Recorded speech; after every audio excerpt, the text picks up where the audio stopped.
Soul Garden.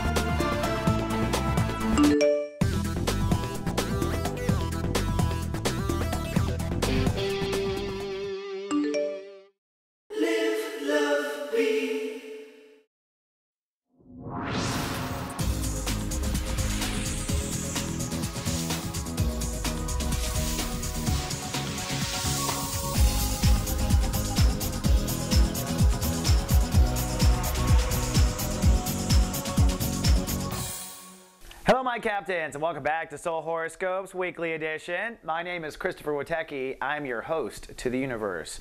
And we are chugging along here in Aries. This week your free horoscopes are sponsored by two great opportunities. The first, the Act 2 videos 2012. Now I am hearing from replies that I've hit this one right on the head. So check yours out. It's only $4.95 and you can get it immediately for download at soulmart.me. And secondly, the Guardian Agency. I am getting these algorithms amazingly on the head. Getting people in a Witecki just 2 minutes before shift hits the fan. Try it out. It's only 99 cents and you can go to ga.text.me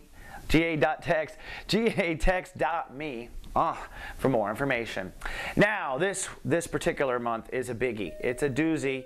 You are kind of digging up your foundation. In a way, you are transplanting your soul garden, Captain, moving into a new energetic, self-nurturing bed. It is your emotional state of awareness that we're talking about and how you manage your emotions. This is really self-nurturing, right? I just say self-nurturing because I get right onto the solution. But it's emotions. And what do emotions need? Nurturing. Okay, emotions are like dough. They've got to be kind of kneaded and brought into where you want. You got to squirt out the stuff that doesn't work, and that's what you're working on, which comes down to many things. Building a new home family. Now, in this transit, hopefully, you thought of a whole new way of grounding your emotions energetically this month. When we start on Monday, you are working to move forward with your new self-nurturing approach, your new energetic grounding. Maybe you have literally transplanted and moved your home in this particular transit, but on Monday, you're going to feel like you can't do anything. It's going to be a claustrophobic day because we have a temporary grand square. Now, some people call these grand crosses. Not me. There's nothing holy about it. It sucks. You're in traffic. People are honking. It's hot. It's hot. The air conditioning isn't working. That's what it feels like. Let's look at the global consciousness now. The whole earth is in a global conscious tug-of-war on Monday between your intuition and God and actual reality. And on the other side, it's your creative thinking and also your passions about the way things should be. Okay? This is kind of like Democrat and Republican. No offense, but it kind of is. And I don't know what these are. But the point is we're all stuck and it sucks. But going back to the planet and applying it to the captains, the opposition is like this. On the one hand, your intuition is very clean. Your God consciousness is coming in. You got to listen to your intuition that's coming in through your thoughts.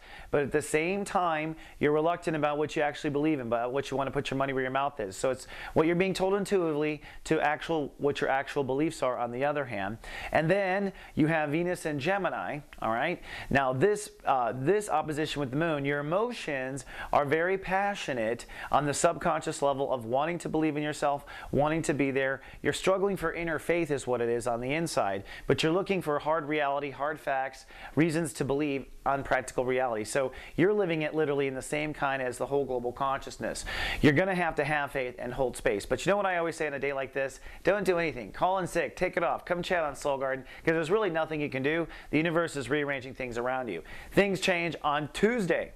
On Tuesday, Jupiter rules the day, and suddenly it's just like wonk from hell to high water to happy.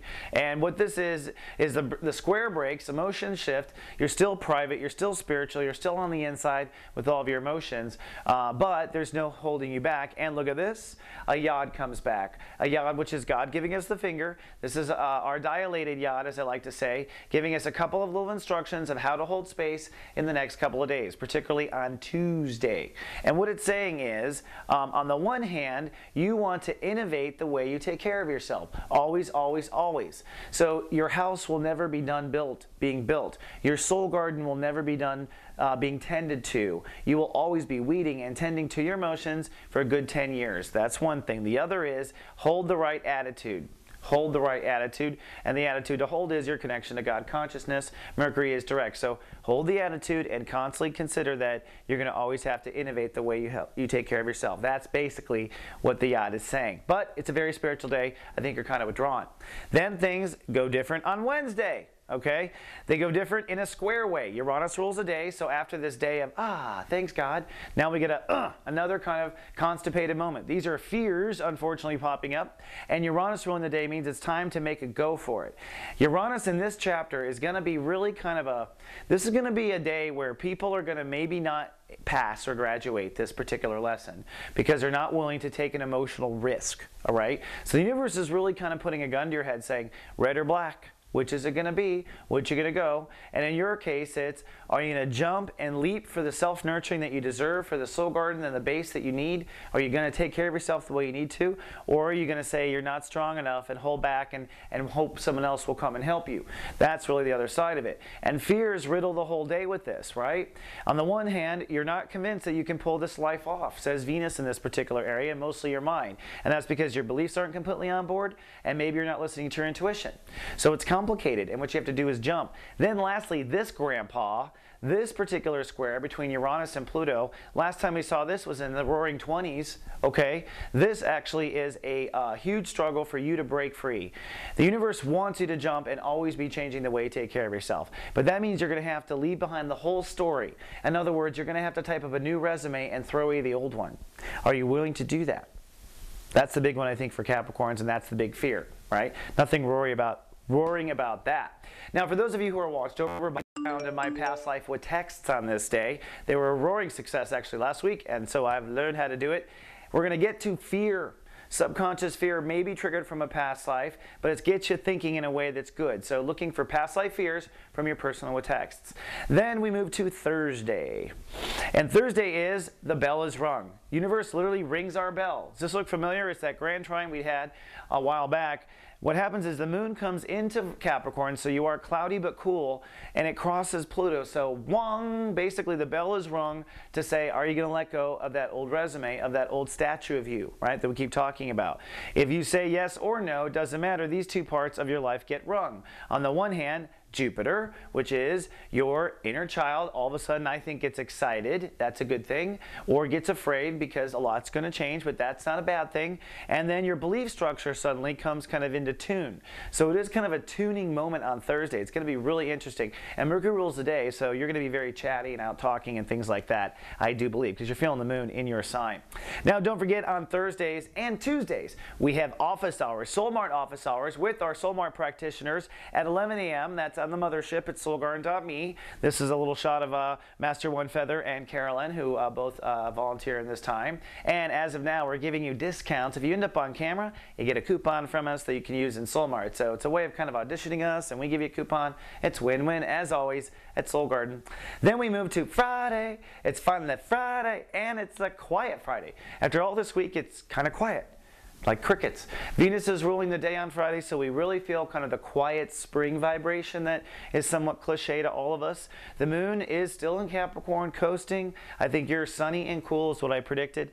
And this opposition is beginning to come to a head. What this is is on the one hand, your desire to take better care of yourself, transplant your soul garden into a better energy bed of emotional self-nurturing. On the other side, your career plans.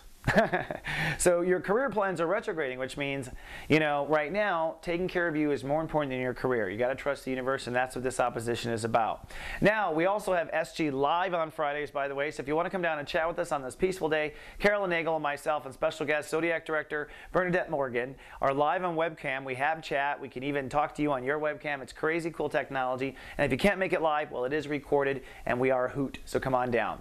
Now, on Saturday, things are quiet, but but things are stirring in the background. Well, Neptune rules the day, so it'll be an intuitive day. It's a great day to kind of build up a spiritual center in your house. If you just moved, put up your altar. In fact, Saturday is kind of like the Sunday and Sunday's the Saturday. It's a Sabbath Saturday. It's a kind of a Jewish weekend really as far as God is concerned.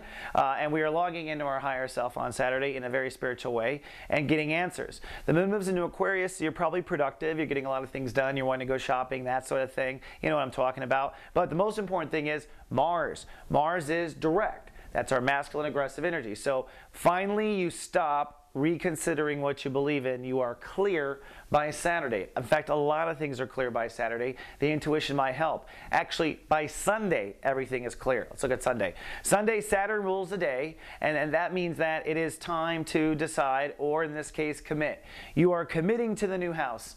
You are committing to the new soul garden you've transplanted yourself. You are committing to to taking care of your own emotions. That's the commitment. By making the commitment, you finally set yourself free of some career obligations. So this opposition is done. And the yod comes to a full closure too. So the universe, God is like, and scene. It really is kind of like sort of magical. But the moon is in Aquarius, so again, you're valuable, you're feeling good. And remember just to hold this space of what that yod is saying, which is that good space in your head and be willing to constantly innovate your new soul garden. All right, Captain, that's all I have for this 7-day forecast. But as you know, I'll be back in 7 more. Until then, live, love, be.